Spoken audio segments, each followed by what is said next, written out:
Hello, it's time to noontime prayer. I brought the Adult Bible study guide of third quarter of 2025. We titled Exodus. It has lessons, 13 lessons. Let me read first through these lessons. Number one, subtitle, lesson one, oppressive, yeah, oppression, need class. Operation the background and the birth of Moses to the burning bush, three rough start, the plagues, Passover through the Red Sea, the bread and water of life, covenant at Sinai, living the law, the covenant and the blueprint, apostasy and intercession. Please show me your glory, the tabernacle. And lesson 4, plagues, and lesson 5, lesson 5, no, not yet, lesson 4, plagues. Today is the Wednesday, yeah. Memory text. So the heart of Pharaoh was hard, neither would he let the children of Israel go, as the Lord had spoken by Moses. So a farmer was trying to get his donkey to move. The beast wouldn't budge. So the farmer took a thick branch and walloped it. He again spoke to the donkey, who then started moving. Then when someone asked the farmer why that worked, he replied, well, first you have to get its attention. Putting aside whatever issue one might raise about cruelty to animals, there is a point to be made here, especially in the context of the exodus of the Hebrews from Egypt. Moses has been given his marching orders and goes to Pharaoh with God's famous words, select Ami, which is, let my people go. Pharaoh, however, does not want to let God's people go. The scripture never explicitly explain why Pharaoh was so reluctant, despite the military threat that the Egyptians feared the Hebrews could pose. Exodus 1:10, most likely, as is one opened the case with slavery, it was pure economics. They were cheap labor, and so he didn't want to lose whatever economic advantages these slaves gave him. Thus, he was going to need some persuasion, not only to get his attention, but also to change his mind. Sunday, God versus gods.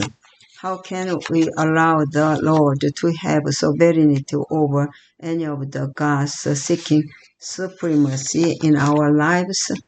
And Monday, what free will choices are going to make in the next day or so? If you know what the right choice is, or how can you prepare yourself to make it? And Wednesday, flies, livestock, and boils. Pharaoh's problem wasn't the Wednesday one, flies, livestock, and boils. Read Exodus 8:20 through 9:12. What does this account teach about? However great may be the manifestations of God's power and glory, humanity still has freedom to reject Him. The Egyptian god Utekit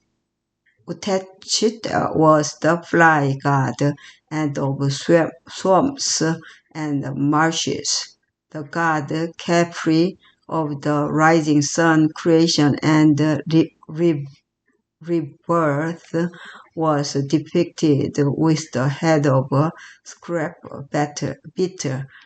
These gods were defeated by the Lord in this account, Exodus 8:20 through 24. While the Egyptians were suffering, the Hebrews were protected. In fact, no further plagues affected them. Again, all this was an attempt by God to let Pharaoh know that I am the Lord in the midst of the land. Exodus 8:22. Thus Pharaoh began to bargain. No doubt the pressure was mounting. He was willing for Israel to worship their God and to sacrifice to him, but only in the land of Egypt. Exodus 8:25.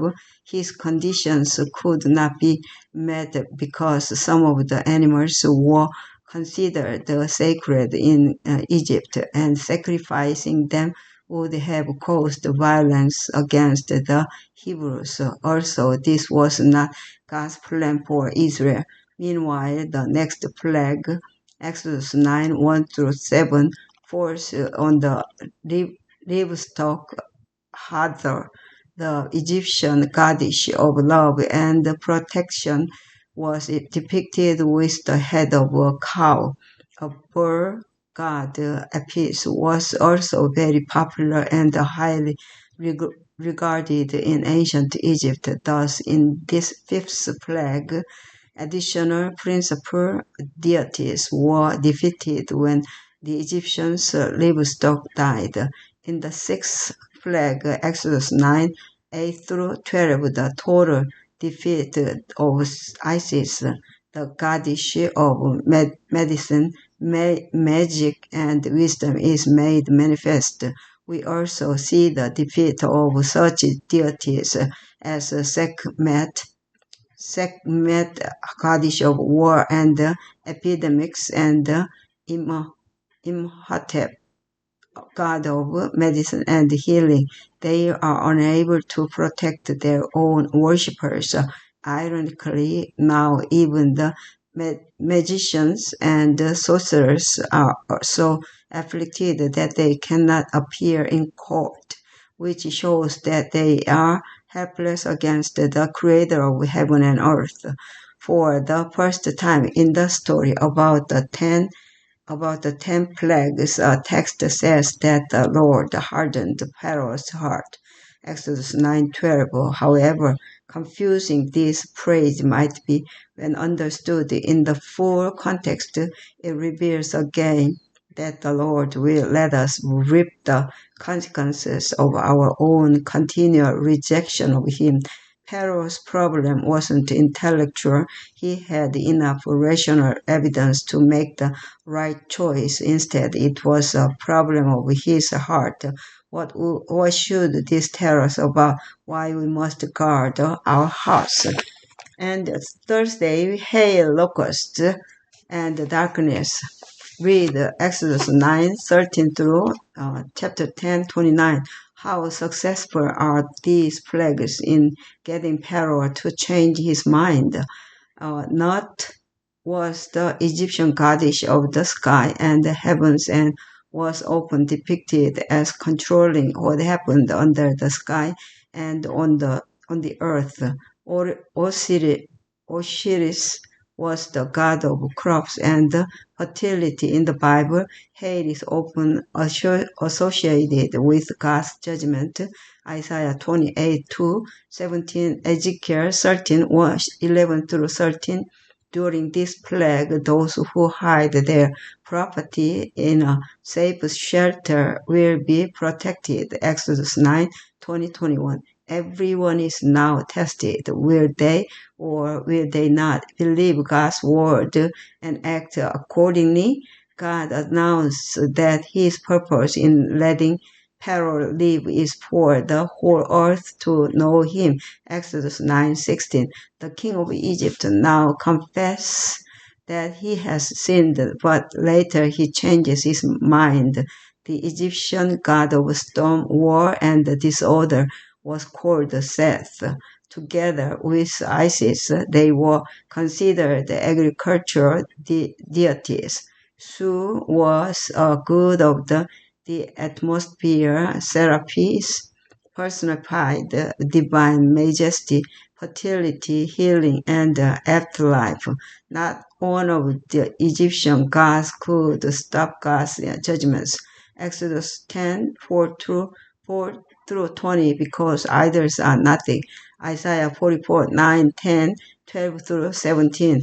Pharaoh's servants urged him to let Israel go, but he refused again. He offered a compromise, which Moses rightly rejected because women and children are a vital and inseparable part of worship and faith community. Finally, Ra was the principal Egyptian god, the sun god. Thoth was a moon god. Neither was able to give light. Pharaoh again tries to bargain, but in vain. A 3-day period of darkness struck Egypt, but there was a light where the Israelites lived. The separation could not be more spectacular. Yet, no matter the battering that his nation took, Pharaoh was determined to fight back and not to relent, though we don't know his deeper motives.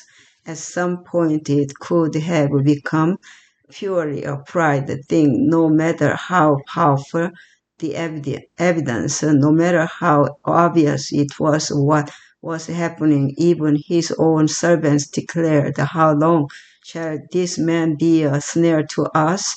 Let the man go, and that they may serve the Lord their God. Do you not yet know that Egypt is destroyed?" Exodus 10:7, and no matter that the correct choice was right there before him, after a bit of waffling, Pharaoh still refused to surrender to God's will and let the people go. What a dramatic example of the words. Pride goes before destruction, and a haughty spirit before a fall. Proverbs 16:18. Yeah, let's go to pray the Lord's Prayer. Already the time goes by. On last week, their VBS is so busy, those that week. But this week it's not busy, but already flight. Tomorrow is the Thursday. Let's go prayer. Our Father which art in heaven, hallowed be thy name. Thy kingdom come, thy will be done on earth as it is in heaven. Give us this day our daily bread, and forgive us our debts as we forgive our debtors.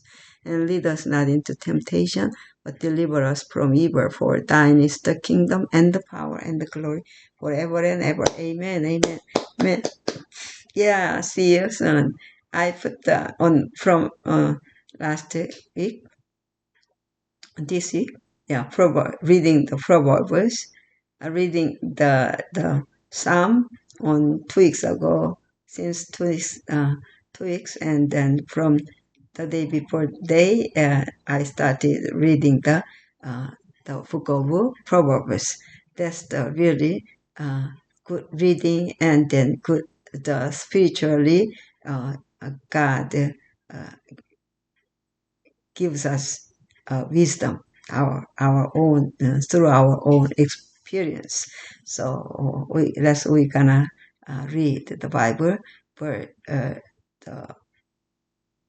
especially Proverbs, and I recommend the book of Psalm too, and we're gonna start from Genesis to the Revelation, and connection with God, relationship with God. Yeah, let's go together, and may God bless all of you. Amen.